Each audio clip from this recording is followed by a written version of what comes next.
It's not gas prices, it's not groceries. The real inflation signal for the next 12 months just flashed red, and it changes everything. Donald Trump this week told One American News he's still considering sending Americans checks, $1,000 to $2,000 each, paid for by tariff revenues. Not stimulus, not printed money, tariffs. Real money, real income. He called it a dividend to the people of America. And here's the number that matters. The US has already pulled in about $215 billion from new tariffs since April. Trump says that number could hit $1 trillion a year. Now, that sounds bold, but the national debt, it's about 3 minutes away from hitting 38 trillion. So we're talking about handing out cash while the credit card's still maxed out. And here's what's really happening. Tariffs look like free money coming in, but they're actually taxes on imports, which means the bill doesn't land in Beijing, it lands at Target and Home Depot. Prices go up, revenue rolls in, and then Washington cuts you a check with your own money. It's like paying extra for groceries and then getting a $50 gift card as a thank you. Now, I know there's another side to that story, but here's why this really matters right now. We're looking at a perfect inflation storm. Tariffs pushing import prices up. The Fed cutting rates. Government spending through the roof. That's not just economic policy. That's your cost of living about to explode. And here's the thing about tariffs. They're inflationary by design. When import costs rise, everything else follows. The Fed knows this.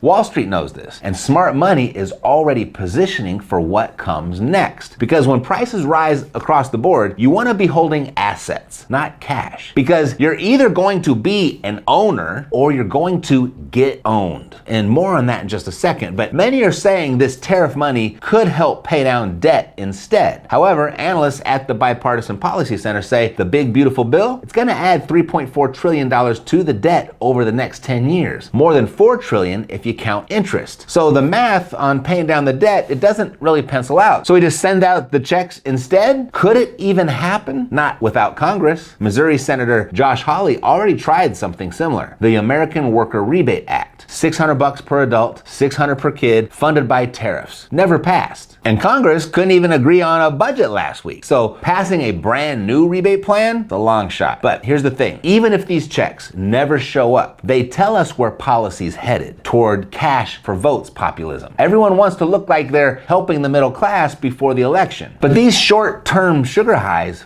they push prices up. And when prices rise, the Fed holds rates higher, which means mortgage rates stay sticky. And so here's what smart money already knows. When inflation's coming, you don't fight it. You can't. You position for it. And there's one asset class that not only survives inflation, it thrives in it. But here's what most people are missing. The Fed's already signaling that they're done with rate hikes because inflation, it's settling, sort of. But not because demand disappeared, it's because supply chains finally caught up. And with tariffs potentially adding new price pressure, the Fed's gonna have to choose. Fight inflation with higher rates or let the economy breathe. Well, they're choosing door number 2, which means rates are about to start coming down significantly. And that changes everything for one asset class in particular, real estate. So while everyone's refreshing their bank app, waiting for their $2,000, home buyers are still staring at close to 7% loans. But smart investors, they're seeing something different. They're seeing the last window before rates drop and prices surge again. Lisa is one of those investors. She's a 42-year-old medical sales rep pulling in about $180,000 a year. She's smart, disciplined, and proud that she finally cracked 6 figures. And her goal this year was simple: actually keep more of what she earns. She did everything right. She maxed out her 401k, she funded a Roth, even started using a financial advisor. She was following the playbook to the letter. Then tax season hit. Another $28,000 check she had to write to the IRS. And her CPA just kind of shrugged. That's just what happens when you make good money. But here's what really got to Lisa. She started thinking about all the things she could do with that money. She started thinking about how she was handing over a down payment for an investment property, what was equivalent to that, every single year. Money that could have been growing, and now it's gone. Yet, like most people right now, Lisa thought real estate was a terrible idea. I mean, the interest rates are through the roof, prices are at all-time highs. Everyone's saying that we're due for a crash after, we've had almost 15 years of solid, steady appreciation. Her financial advisor even warned her off of it. Wait for the market to cool down, it's gonna bust, he said. But then Lisa's tax guy, not her financial advisor, her CPA, showed her something that changed her perspective completely. He pulled up a property on his computer. It was in Fayetteville, North Carolina. Brand new build, build this year, and on paper, it looked like any other rental property. 259 grand was the purchase price, decent cash flow, but nothing spectacular. And Lisa, he said, forget what you think you know about real estate timing. Let me show you what's really happening with the tax code right now, because that's your issue. So here's what he broke down. With 25% down, that's $64,975. She'd get an interest-only loan at 6.13%. The monthly rent would be $2,000 to $2,200. After all expenses, taxes at $192 a month, insurance at $88, HOA, management, vacancy allowance, the works, she'd clear about $425 to $625 a month in cash flow. Solid, but not life-changing. But then he showed her this, 100% bonus depreciation. Remember that $28,000 you write to the IRS every year, the one that makes you so upset, he asked? This property right here will let you write off around $50,000 to $60,000 in the first year alone. At your tax bracket, that's $16,000 to $19,000 back in your pocket immediately. More than half her annual tax bill completely just wiped out. But wait, Lisa said, what about the crash everyone's talking about? What if I buy at the peak? And her CPA said, Lisa, you're not speculating on appreciation. That's not the game we're playing. No, you're buying cash flow and tax benefits. But let me show you something else. And so he pulled out the calculator. That 5% appreciation everyone talks about, you're earning 5% on the full $260,000 property value, but you only invested $65,000 as a down payment. So do the math. That's $13,000 in appreciation. Divide that by $65,000 that you invested, your down payment. That equals 20%. That's a 20% return just from the house going up in value. Even if appreciation slowed to 3%, you're still making 12% on your cash just from equity growth. So you add the cash flow, you add the tax benefits, and Lisa was looking at a 30 to 40% total return in just the first year. But here's the part that really matters, he continued. You're worried about buying at the wrong time, but think about what's actually happening in the economy. Tariffs are coming. That's inflationary. The Fed's about to cut rates. That's gonna push asset prices up. And you're getting an interest-only loan, which means your payment stays low while rents rise with inflation. In 10 years, if values rise just 5% annually, this $260,000 property becomes worth $423,000. That's $163,000 in growth, not counting rent increases. Meanwhile, inflation makes your fixed mortgage payment cheaper every year because you're paying back tomorrow's loan with cheaper dollars. And here's the beautiful part about the timing, he said. Everyone thinks this is a terrible time to buy real estate. That's exactly when you want to buy. You don't want to wait for prices to come back up before you hop in. No, when rates are high, sellers are motivated. When everyone's scared, you get better deals. And when the Fed starts cutting rates, which they are about to do, you're already in position while everyone else is still sitting on the sidelines. And then it all came together for Lisa. She finally realized this, that she wasn't just buying a rental property. She was positioning herself for the next economic cycle. Because here's what most people don't understand about real estate timing. You don't time the market, you time the policy and buy for cash flow. And right now, policy is screaming, buy assets, especially income producing assets. That's why right now, with rates about to ease and bonus depreciation back, this is arguably the best entry window of the decade for turnkey rentals like this one. And for more information on this property and others just like it, I put the link below in the description. I put the